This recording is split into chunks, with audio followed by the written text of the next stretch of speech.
Невозможно выспаться, если рядом постоянно раздается храп. Этот жуткий звук раздражает, вызывает мигрень, хроническую депрессию, приводит к скандалам и разрушает семьи. Избавиться от ночного кошмара поможет антихрап. Он гораздо эффективнее и безопаснее, чем лекарство или операция. Каждый третий человек на планете храпит во сне. Ни пол, ни возраст не имеют значения. В основном храп появляется, когда человек спит на спине. Именно во время сна на спине возникает самый громкий и звучный храп.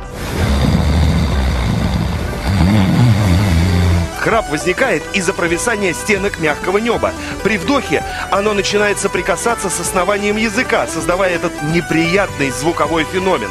Как правило, причиной храпа служат курение, избыточный вес и злоупотребление алкоголем. Вот почему храпят во сне в основном мужчины. А вот такой богатырский храп – это уже симптом тяжелого заболевания. Чтобы перестать храпеть, порой достаточно просто поменять позу сна, повернувшись на бок. Остается догадаться, как это можно сделать до того, пока храпун разбудит всех в доме. Закажите антихрап. Он обезопасит вас и ваших родных от этого дискомфортного недуга.